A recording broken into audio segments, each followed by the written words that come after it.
오늘도 수예배 나와 기도하시고 예배하는 성도님들에게 하나님의 놀라운 은혜와 축복이 함께 하시길 바랍니다. 우리 일부 성도님들께서 가족 행사로 또 다른 곳을 방문하셔서 오늘 이렇게 나오지 못하셔서 순서를 맞지를 못하셨습니다. 여러분께서 널리 헤아려 주시고, 제가 지난 연말을 보내면서 여러 가지 이제 준비하다 보니까 또 영상 편집 작업을 며칠 밤에 하다 보니까 제가 전화해 놓고 깜빡깜빡 잃어버리고, 그래서 기도도 제가 누가 못한다고 해서 딴 분한테 얘기했더니 또 못한다고 해서 또 누구한테 부탁해 놓고 또 잃어버리고, 널리 양해해 주시기 바랍니다. 제가 부족한 게 많습니다.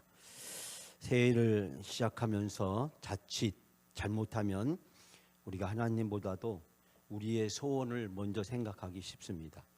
제게 새해가 되면 이제 여러분들이 문자가 오는데, 명절 때, 성탄절 이런 때 문자가 많이 옵니다. 총회에서 같이 있던 분들, 학교에서 있던 분들, 노회에서 대전 노회보다는 이제 바깥에 여러 노회들, 중부권의 노회들, 과거에 이제 함께 일하거나 교제했던 많은 분들이 또 성도들이 문자가 이렇게 옵니다. 근데 그 문자의 주된 내용을 한마디로 요약을 한다면 소원 성취입니다. 소원 성취. 새해에 소원이 잘 이루어지고 새해에 복을 많이 받길 바란다. 그 내용이 한마디로 요약한다면 그렇게 얘기할 수 있습니다. 그 문자 내용들, 새해 복 많이 받으시고 하는 일이 잘 되시고 소원 성취하시고 건강하라는 그런 내용이 주를 이룹니다. 제 고향 친구 중에서 교회 안 다니는 친구들은 약간 무속적인 그런 비슷한 문자나 사진도 저에게 보내기도 합니다. 한마디로 소원 성취. 근데 가만히 생각해 보면 여러분 어디서 많이 들어본 말이 아닙니까? 우리가 산에 가면 바위나 폭포 옆에 소원 성취 이 촛대를 보게 됩니다. 누군가가 그 자리에서 고사를 지내고, 그 고사를 지낼 때 그 바치는 초, 그게 바로 이 소원 성취라고 크게 써 있는 대초를 이렇게 사용합니다. 근데 이 소원 성취란 말을 가장 많이 사용한 게 누군지 아세요? 바로 무당입니다. 무당의 18번입니다. 우리 대한민국은 무속에 아주 물들어져 있습니다.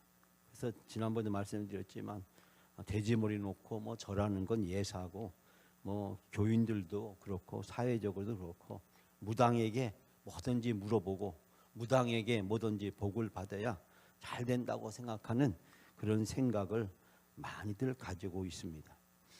제가 멘토처럼 존경하는 목사님이 한 분 계셨습니다.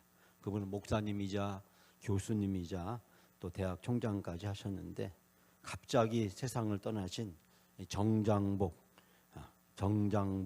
목사님, 총장님이자 장신대 교수이기도 하셨고, 특별히 저에게는 예배설교학을 가르쳤던 교수님 중에 한 분이기도 합니다.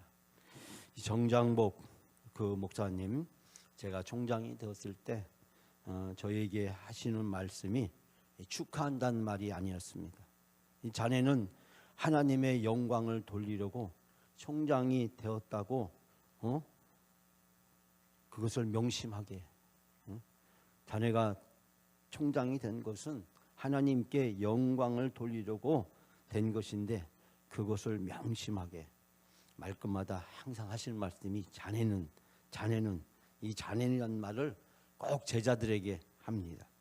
거의 우리 장로교 모든 목사님들이 스승이고 선생이기도 하고, 장신대에서 오랫동안 예배 설교학을 가르치고 한일 장신대에서 이제 총장까지 하셨기 때문에 모든 목사들 보고 항상 하시는 말씀이 자네였습니다. 자네는, 내가 혹시 기우로 하는 말이네만 추워도 내가 총장이 된 것이 성공이나 출대라고 생각해서는 안 되네. 그런 말씀을 하셨습니다. 그런데 제가 1990년 목사고시 면접을 볼 때, 그때 장신대에서 봤었습니다. 제가 대전 영락교에서 이제 전임전사를 하다가 그때 대신방 기간이었습니다. 그때 영락교회가 한참 부흥할 때였기 때문에 이 대신방을 아침 9시부터 시작해서 밤 10시까지 김동 목사님 이제 대신방을 강행을 했는데, 이제 목사고시 며칠 앞두고 저에게 하시는 말씀이 이제 어디 독서실에 가서 며칠 공부하고 장신대 시험을 보라고. 아니 한 달 공부해도 안 될 건데 며칠 시간을 주고 저보고 시험을 공부하라고 해서 제가 용천동에 있는 독서실에서 공부를 하는데 이 공부 준비가 안 되는 거예요. 그래서 이걸 포기해야 되나 말아야 되나, 시험을 봐야 되나 말아야 되나 굉장히 제가 고민하면서 시험을 안 보려고 했어요. 그때 김종생 목사님이 저에게 하는 말이 6과목 시험을 보는데 그 중에 몇 과목이라도 붙으면 내년에 또 보면 되는데 한 번에 6과목 다 붙기 어려우니까 저에게 하는 말이 그저 이번에는 경험 쌓는다고 생각하고 시험을 꼭 보라고. 그래서 제가 김종생 목사님 말에 권면을 받아서 이제 시험을 보러 가게 되었습니다. 시험을 보러 갔는데 제가 장신대 앞에 있는 그 여관에서 이렇게 그날 밤에 이제 자고 그 다음날 새벽에 아침부터 시험을 봐야 되니까 그렇게 하고 있는데 나이 든 전사님들이 저에게 하시는 말씀이 우리는 시험을 준비했는데도 이게 뭔지 모르겠다고. 그래서 저한테 하는 말이 김 전사가 좀 나이가 젊으니까 그래도 우리한테 오늘 밤 좀 요약을 좀 해달라고. 그래서 제가 그날 밤에 공부도 안 했지만은 그분들이 정리한 걸 보니까 잘 정리가 돼 있어서 그걸 가지고 밤에 한 3시간 동안 그래도 총 복습한다고 생각하고 설명을 해드렸습니다. 근데 그 다음에 시험이 어떻게 나왔냐면 그전에는 가로 채우기 단답형으로 나왔는데 그때는 설명하라고 하는 것이 많이 나왔어요. 저는 그날 밤에 그 나이든 전사님들한테 설명해주고 저는 붙었고 그 나이든 전사님 5분은 다 떨어졌습니다. 제가 지나고 나서 많이 욕을 먹었는데 근데 그 다음날 이제 면접하러 갔더니 이 정장봉 교수님이 그 자리에 앉아 계셨습니다. 그리고 저에게 던진 첫 번째 질문이 뭐였냐면 자네는 목사가 된다는 것이 하나님의 영광을 돌리는 것을 알고 있는가? 목사는 성공과 출세를 위해서 하는 것이 아니고 고난의 십자가를 지는 것이야. 만약에 자네가 그런 생각을 가지고 있다면 지금 당장 그만두게. 그렇게 얘기를 하는 것이었습니다. 저는 목사 후보생으로서 전도사로서 그 말이 너무나도 충격적이었습니다. 제가 7년 동안 힘들게 공부를 했고 6과목이나 되는 시험을 다 치르고 이제 그 다음 날 이제 면접을 하러 갔는데 저에게 격려는 고사하고 저에게 하는 말이 당장 그만두라고. 그렇게 막 호통을 저한테 치면서 제가 뭐 목사가 되는 것이 뭐 성공과 출세라고 말하는 것도 아니고 그런데 저한테 대뜸 하시는 말씀이 저한테 그렇게 날벼락을 치듯이 호통을 치면서 그리고 저에게 하시는 말씀이 하나님께 영광을 돌리기 위해서 하나님께 영광을 돌리기 위해서 교회의 모든 직분은 하나님께 영광을 돌리기 위해서라고 말씀을 하셨습니다. 제가 이제 목사가 돼서 박사과정 수업을 그분할 때 또 듣게 됐는데 그때마다 수시로 하시는 말씀이 신학의 최종적인 목표는 신학의 모든 목적은 하나님께 영광을 돌리는 것이다. 교회가 존재하는 목적 하나님께 영광을 교회의 모든 직분 모든 사역 그 모든 것은 하나님께 영광을 돌리는 것이다. 예배 설교학을 가르치시면서 예배는 하나님께 영광을 설교도 하나님께 영광을 여러분이 앞으로 모든 사역을 하면서 하나님께 영광을 제 머릿속에 떠나지 않습니다.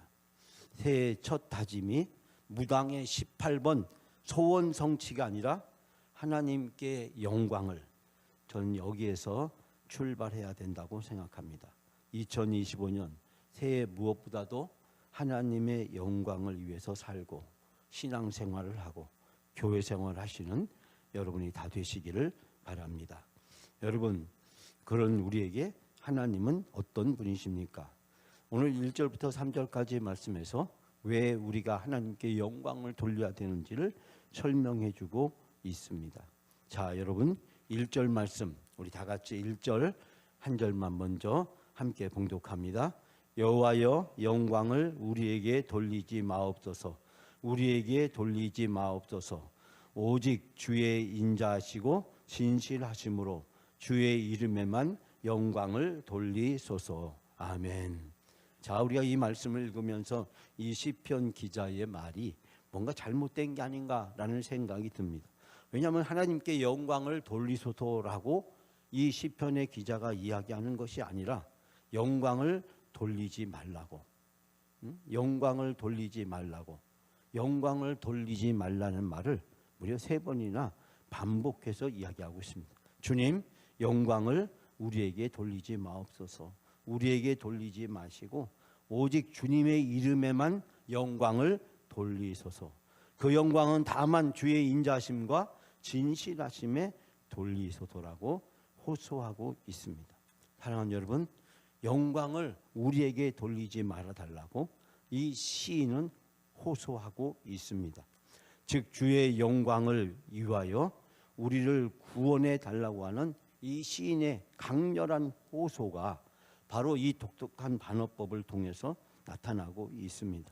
즉 영광을 돌리지 말아달라는 얘기는 하나님께서 이 어려운 시인이 처한 상황에서 구원해 달라고 하는 것입니다. 영광은 당연히 하나님께 돌려져야 되는 것이고 그 영광을 하나님께 돌리기 위해서 주의 백성이 원수들의 손에서 구원을 받아야 된다는 것을 호소하고 있습니다. 시인은 지금 어려운 상황에 처해 있습니다. 그 어려운 상황을 자기의 힘으로 능력으로 극복할 수가 없습니다. 그 상황 속에서 시인은 하나님께 호소하고 있습니다. 영광이란 히브리어의 카보드란 단어는 원래 풍부하다, 부유하다, 명예롭다 또는 영광이란 뜻을 가지고 있습니다. 즉 이 어려운 상황 속에서 하나님이 나를 구원해 달라고 호소하면서 그 구원의 결과가 나에게 영광을 돌리는 것이 아니라 하나님에게 영광을 돌리게 달라는 뜻을 담고 있습니다. 그것을 강조하기 위해서 이 시인은 영광을 돌리지 마소서, 영광을 돌리지 마옵시고 주의 이름에만 영광을 돌리게 달라고 간절히 호소하고 있습니다. 여러분, 욥은 자신의 재물과 지위가 하루아침에 모든 것을 잃었을 때 그는 욥기 19장에서 이렇게 고백합니다.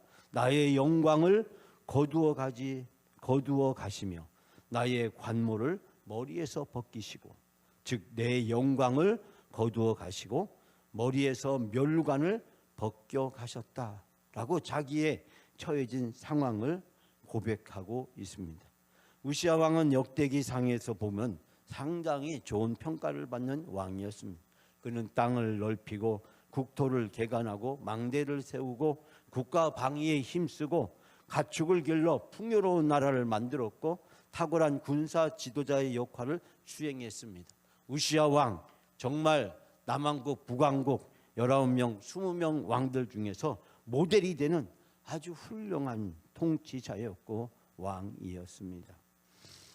역대하 26장에 보면 그를 이야기하기를 그 휘하의 군대가 30만 7,500명이라 건장하고 싸움에 능하며 왕을 도와 적을 치는 자이며 우시야가 그 온 군대를 위하여 방패와 창과 투구와 갑옷과 활과 물맷돌을 준비하고 그의 이름이 멀리 퍼짐은 기이한 도심으로서 강성하여짐이라.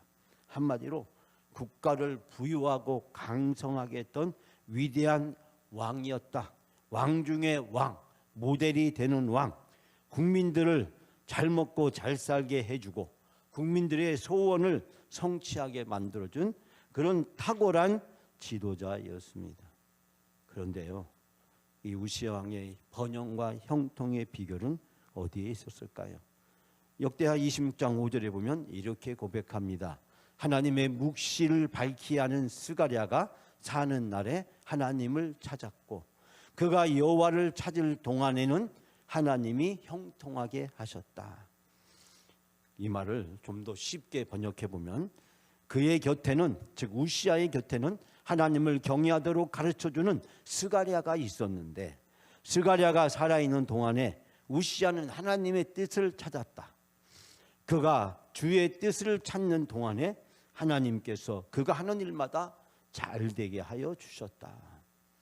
즉 우시야 왕의 형통의 비결은 스가랴에게 있었고, 그 스가랴의 가르침에 따라서 하나님의 뜻을 찾고 주의 뜻을 찾는 동안에 그가 하는 일마다 잘되고 형통하게 주었다.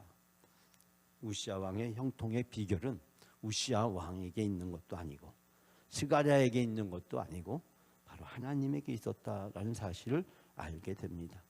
하나님을 경외하도록 가르쳐주는 스가랴가 있었고, 그 스가랴의 가르침대로 우시야는 하나님의 뜻을 찾았고, 바로 그랬을 때, 즉 우시야가 주의 뜻을 찾는 동안에 하나님은 우시야가 하는 일마다 잘 되게 해주셨다.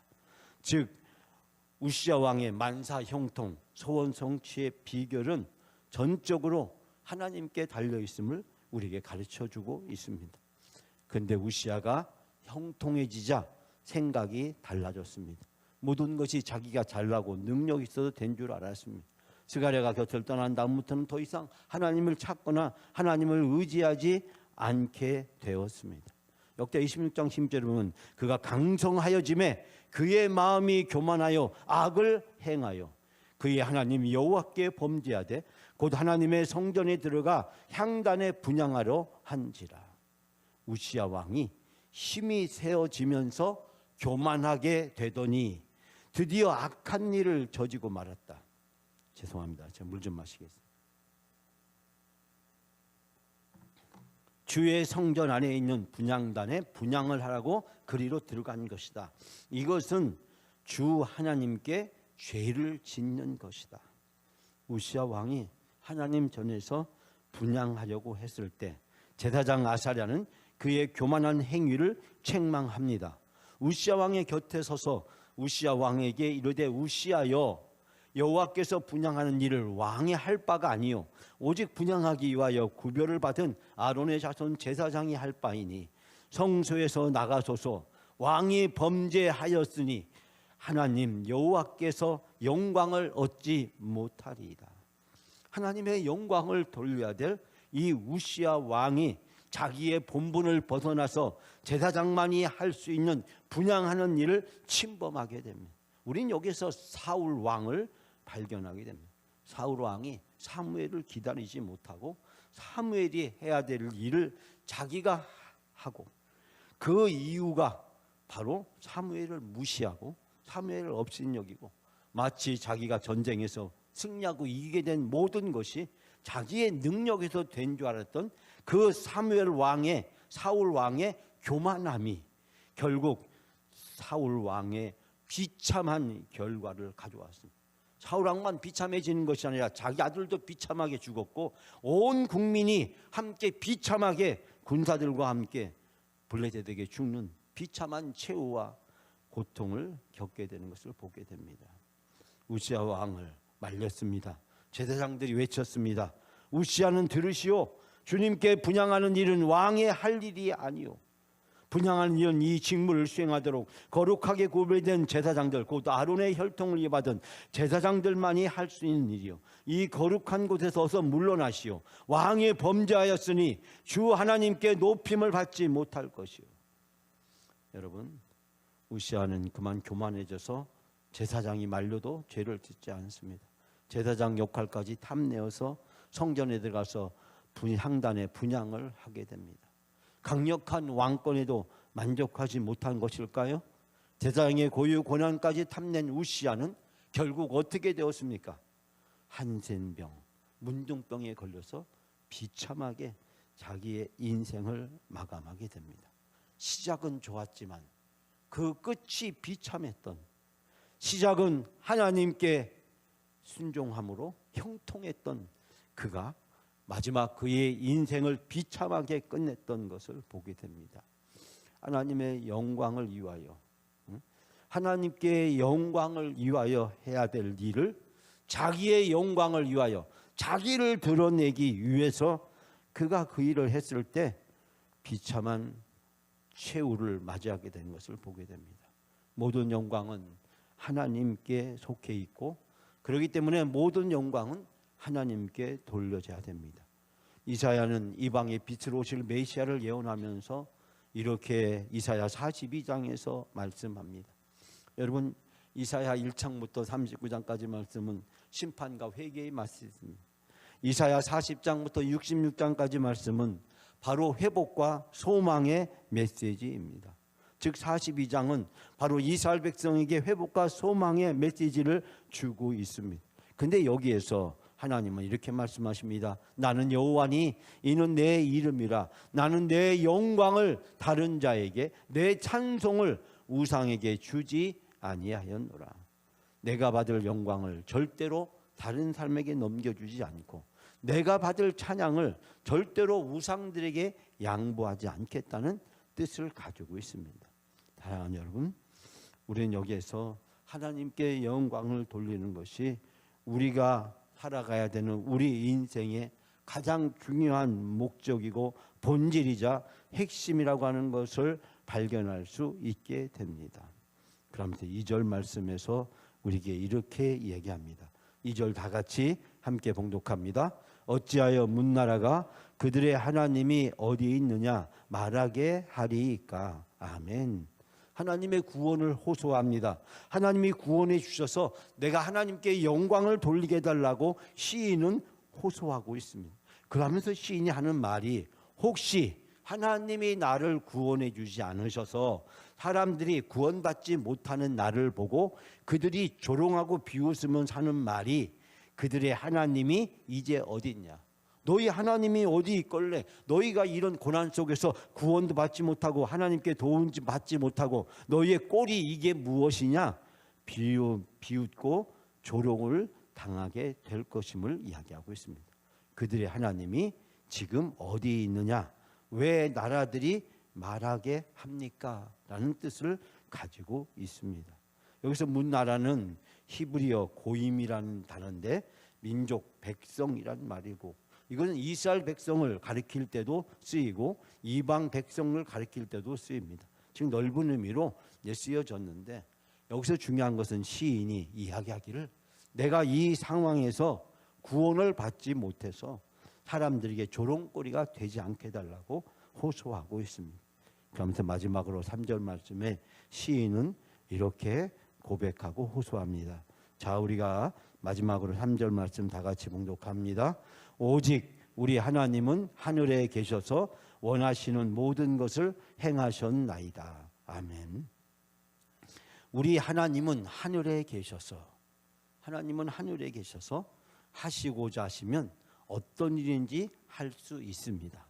전지전능하신 하나님, 하나님은 모든 것을 하실 수 있는 하나님이라고 고백을 하는데, 먼저 하나님은 하늘에 계시다. 이 말은 앞에서 너희 하나님이 어디 계시느냐라고 하는 이방 사람들의 비웃음과 조롱에 대해서 하나님은 하늘에 계시지라고 대답하는 것입니다. 즉 이방 사람들의 질문에 대한 답변으로 제시를 하면서 하나님은 하늘에 계시다. 이것은 하나님이 일정한 지역에 계시는 제한된 하나님이 아니라 하나님은 어디에나 계시는 무소부재하신 하나님이시고, 하나님의 무한성, 하나님은 전지전능하신 하나님이시다라는 것을 고백하고 있습니다. 즉 하나님은 인간처럼 어느 지역에 어느 곳에 제한되어 있고 갇혀져 있는 분이 아니라 우주 만물의 모든 것을 통치하시는 하나님, 그 어떤 것으로도 장애나 방해를 받지 않으신 하나님이심을 고백하면서, 하나님이 하늘에 계시다라고 하는 것은 온 우주와 그리고 모든 것을 통치하시는 하나님이시고, 그 하나님의 권세와 능력에게 모든 것이 달려있다라는 뜻을 고백하고 있습니다. 그러면서 그 하나님이 3절 오늘 마지막 부분에서 원하시는 모든 것을 행하셨다. 우리 하나님은 자기의 뜻대로 모든 것을 할 수 있는 그런 분이시다라고 이방인들에게 당당하게 고백을 하고 있습니다. 시인은 자기 어려운 상황 속에서 하나님의 구원을 호소하면서 이 모든 것을 통해서 하나님께 영광을 돌릴 수 있다라고 고백합니다. 그러면서 이방인들의 비웃과 조롱에 대해서 하나님은 하늘에 계신 하나님이시고 하나님은 모든 것을 행하실 수 있는 하나님이시다. 내가 믿는 하나님, 내가 의지하는 하나님, 내가 고백하는 하나님, 내가 찬양과 영광을 돌려야 될 하나님, 내가 온전히 예배하고 섬겨야 될 하나님, 그 하나님 존재에 대한 무한한 신뢰와 그리고 그 하나님 존재에 대한 시인의 실존적 인정을 우린 여기서 발견하게 됩니다. 즉 하나님은 자기의 주권적인 뜻에 따라서 자유로이 심판도 행하시며 구원도 베푸신 하나님이시고 역사의 모든 것을 주관하시고 이끌어 가신 하나님이십니다. 그렇기 때문에 하나님이 때로는 우리의 인생과 역사에 개입하실 때 지체되는 것처럼 보이지만 그러나 전적으로 하나님의 주권적 의지에 달려있다. 칼빈은 이 본문을 대해서 해석하기를 하나님은 순식간에 모든 상황을 전격적으로 바꿀 수 있는 능력을 가지신 분이시고 때에 따라서 가장 적절한 시기에 침묵하기도 하신다.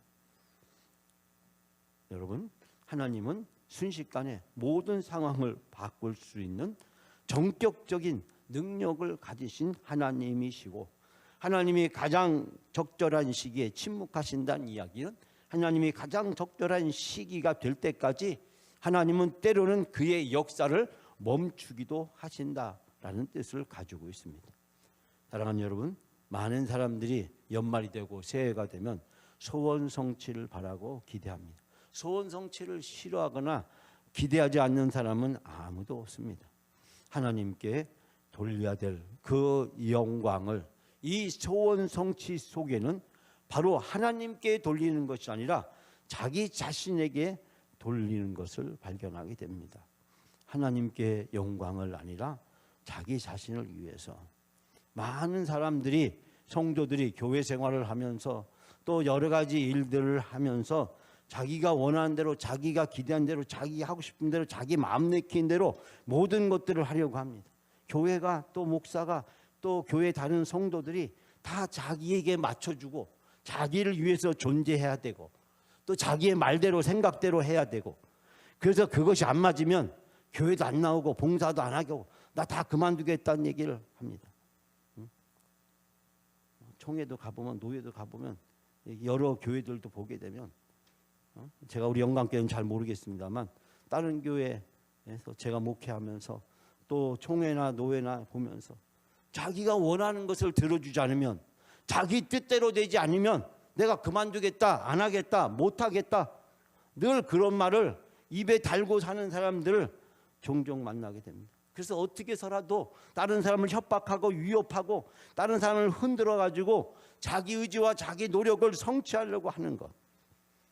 여러분, 이것은 자기 영광을 위해서 자기를 드러내기 위해서 교회 생활을 하고 신앙 생활을 하고 겉으로는 내가 봉사한다 헌신한다고 말하지만 결국 자기 영광을 위해서 자기를 드러내기 위해서 내가 하고 있다는 것을 스스로 자폭하고 공개적으로 폭로하는 것에 불과하다라고 생각합니다.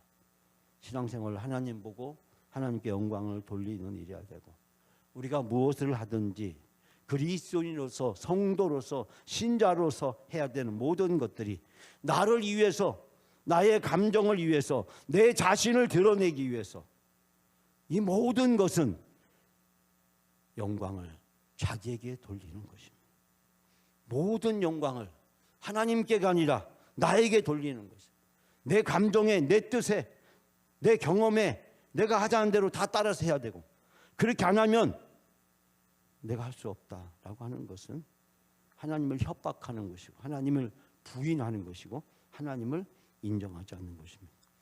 여러분이 잘 알고 있는 웨스터민스터 대요리문답 제 첫 번째 문항에 사람의 첫째 되는 가장 높은 목적은 무엇입니까?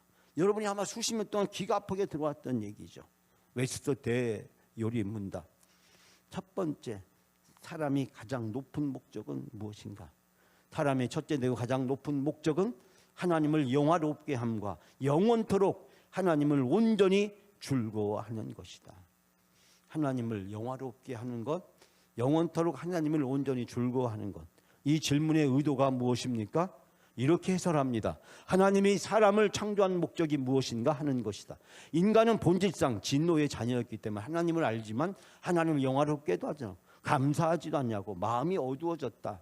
사람이 하나님의 영광을 썩어질 사람과 새와 짐승과 기어다니는 동물 우상으로 만들어 바꾼다.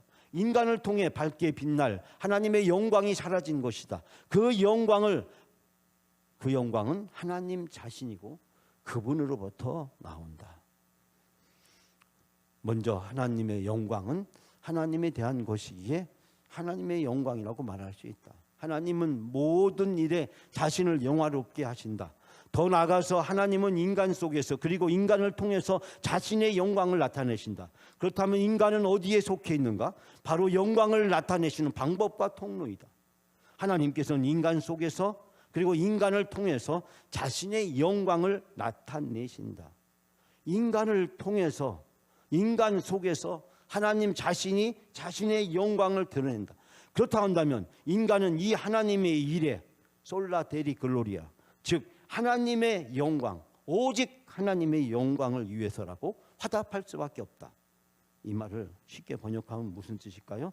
내가 하나님의 영광의 통로로 내가 하나님의 영광을 나타내야 된다. 내 말과 생각과 행동과 내 삶의 모든 것이 하나님의 영광을 나타내고 하나님의 영광을 위해서 쓰여지는 통로가 돼야 된다. 오직 하나님께 영광은 창조와 섭리와 구속에서 오직 하나님께 영광이 드러나는 것을 말합니다. 창조와 섭리와 구속의 모든 과정을 오직 전적으로 하나님을 통해서 이루어지기 때문입니다. 오직 하나님께 영광이 되는 것입니다. 루터는 중세의 영광의 신학을 비판하면서 십자가 신학과 이신칭의를 통해서 오직 하나님께 영광이 가능하다고 주장합니다. 중세의 영광의 신학, 하나님 자리에 교회가 차지하고 있고 하나님 자리에 교황이나 신부나 사제들이, 사람이 그 자리에 앉아있는, 왕들이 앉아있는 그 모든 것들을 비판하면서 오직 십자가와 이신칭의를 통해서만 하나님의 영광이 가능하다. 칼빈은 창조와 섭리와 구속을 통해서 오직 하나님께 영광이 있음을 주장합니다. 칼빈은 하나님의 영광이 있음을 제노바 요리 문답을 작성해서 하나님의 영광을 돌리는 삶을 살도록 교육을 했습니다. 칼빈의 가르침의 핵심은 하나님의 영광이었습니다. 우리가 무엇을 하든지 하나님의 영광이 돼야 된다.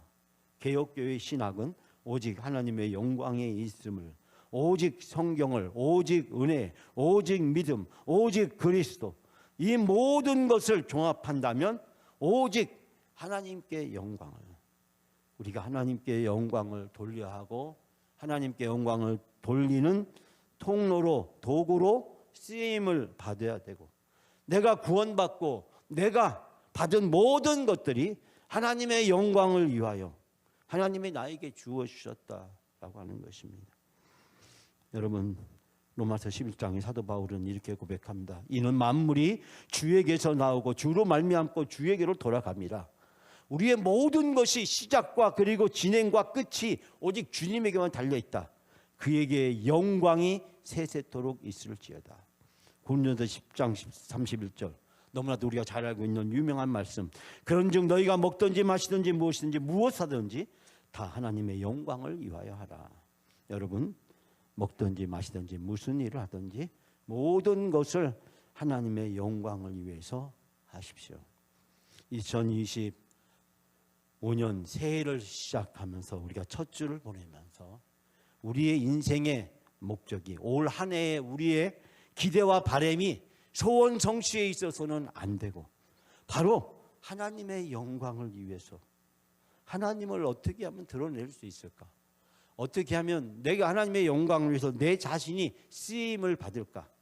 내 영광이 아니라, 내 생각이 아니라, 내 방법이 아니라, 내 뜻이 아니라, 내가 하고 싶은 대로 하는 것이 아니라 어떻게 하면 나는 죽고 오직 그리스도만, 나는 다 내려놓고 오직 하나님의 영광을 위해서 내가 말하고 내가 행동하고 내가 일하고 내가 가진 모든 것들이 하나님이 주신 것이니 하나님의 영광을 위해서 내가 어떻게 아낌없이 쓰여질 수 있도록 내 자신을 드릴까? 가정에서, 교회에서, 사회에서, 내가 있는 곳이 어디든지, 누구를 만나든지, 내가 하는 일이 어떠한 일이든지 그 모든 일을 통해서 하나님의 영광을 위하여, 하나님의 영광을 위하여, 하나님의 영광을 위하여 쓰여지는 여러분의 귀한 삶이 되어질 때 하나님은 우리들에게 소원 성취, 무당이나 귀신이나 가져다 주는 그런 소원 성취가 아니라 우리에게 참된 행복과 축복을 베풀어 주실 줄 믿습니다. 사랑하는 여러분, 2025년 우리 영광교회가 그리고 여러분의 삶이 오직 하나님의 영광을 위하여 쓰여지는 귀한 복된 한 해가 되시기를 주님의 이름으로 축복합니다.